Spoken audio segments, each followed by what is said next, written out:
Flames crawl up the marble columns of Rome's palace. The air is thick with incense, blood, and fear. A scream cuts through the music of flutes. The emperor leans forward, his jeweled hand resting on a goblet of wine, eyes gleaming as another soul breaks before him. They called it justice. He called it art. But what turns a man into a god who feeds on agony?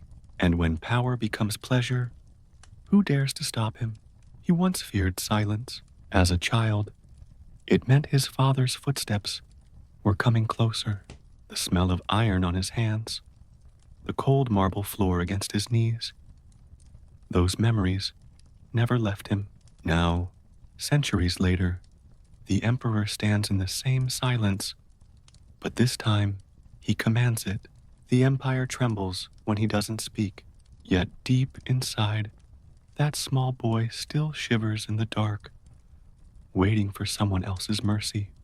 The torches hissed against the night air, their light painting the palace walls in a feverish gold.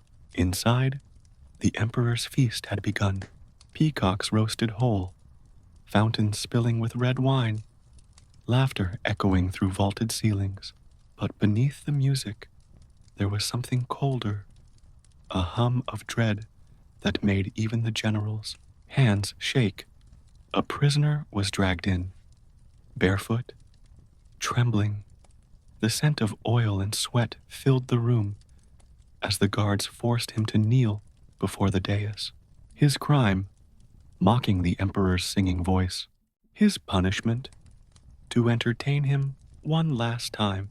The emperor smiled. "Sing," he whispered. The man's voice cracked on the first note. The hall fell silent.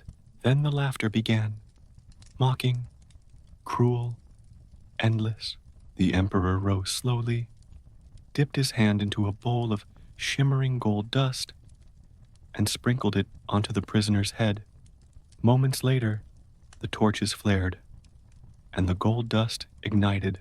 Screams tore through the chamber as the guests clapped and cheered. The emperor watched, calm, detached. His reflection flickered in the flames, a god in his own theater. When the fire died, he lifted his cup, the wine still trembling inside. "Art," he murmured, "pure art." And for a heartbeat, the empire believed him. By dawn, the palace corridors were quiet again, but whispers travel faster than fire in Rome. The guards talked in corners, the servants flinched at shadows, and the senators met in secret rooms, heavy with perfume and fear. The emperor began to notice. Averted eyes, paused breaths, one too many courtesies. Paranoia crept through him like poison.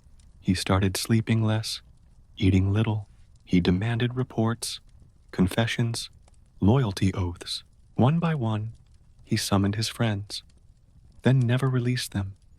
He trusted no one, not even his mother, especially not her.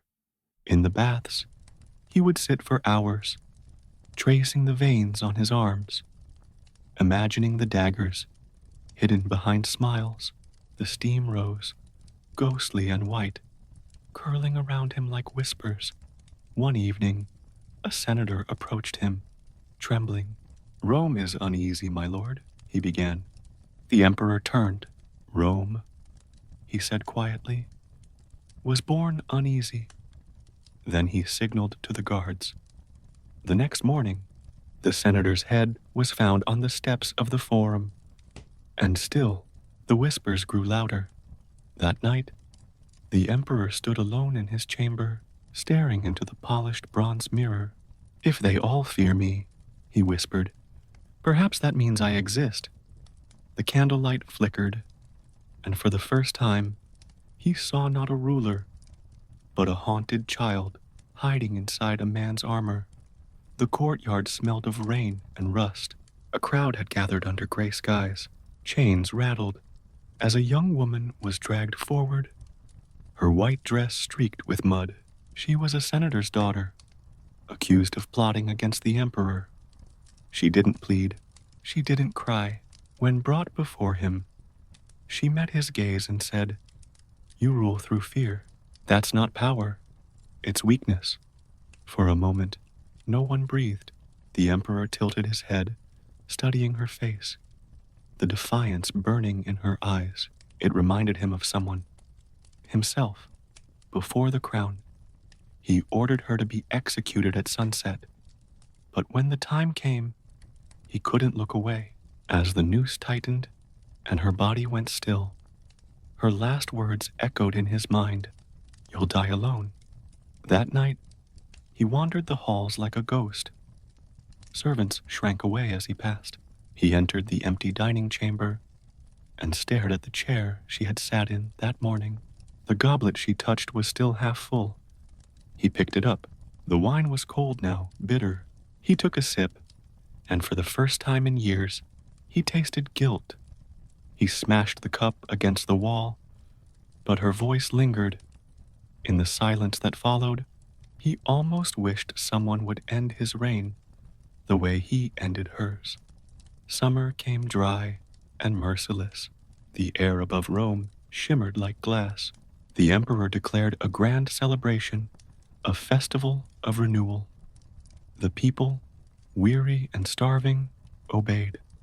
That night, torches blazed across the city, music, laughter, shouts, and then fire. The first building went up in a roar of orange light. Then the next, and the next. The flames leapt from roof to roof, devouring everything in sight. The emperor stood on his balcony, watching his empire burn. The sky turned black, filled with ash and screams. His lyre gleamed in his hands. He began to play. "Let it all burn," he whispered. "Let beauty be reborn." The wind carried his song through the streets, where mothers clutched their children, where soldiers wept, where statues cracked under the heat. When the fire finally died, half the city lay in ruin.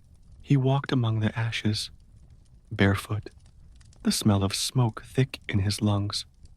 "Now they will see," he murmured, "that Rome lives through me." But all he saw were faces twisted in grief. A woman spat at him. A child threw a stone. For the first time, he didn't order their deaths. He just stared at the ground, realizing that he had destroyed the only thing that could ever love him, his own empire. History remembers the tyrant, not the man who once trembled at his father's shadow. If pain is all you've ever known, can you tell where punishment ends and power begins? The palace grew quiet in the years that followed. The emperor's hair turned gray before his time. His laughter faded to silence. One morning, he woke to find the throne room empty. His guards had vanished, his banners torn down. The empire had turned on him. He walked through the corridors, past murals of victories that now mocked him. His footsteps echoed through the emptiness. In the private chamber where his reign began, he found a mirror, the same bronze he once admired himself in. Dust covered its frame. He wiped it clean, and for the first time, he didn't see an emperor. He saw the trembling child again. A faint sound came from the hall. Footsteps. The door creaked open. His own soldiers entered, eyes cold, blades drawn. He didn't beg. He simply nodded, almost grateful. When they left, the mirror lay cracked, and blood pooled beneath it. Outside, the city's bells rang for a new emperor. The people cheered, but in every celebration, there was an emptiness, like something vital had been lost. Rome had survived, yet the echo of his cruelty lingered, a ghost that would haunt its marble halls for centuries. Power built on fear always collapses under its own weight. The emperors of Rome believed they could rewrite mercy, but history remembers the silence that followed their screams.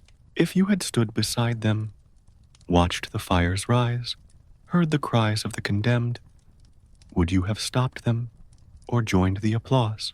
Think about it before the next crown finds its head, because every empire begins with a choice.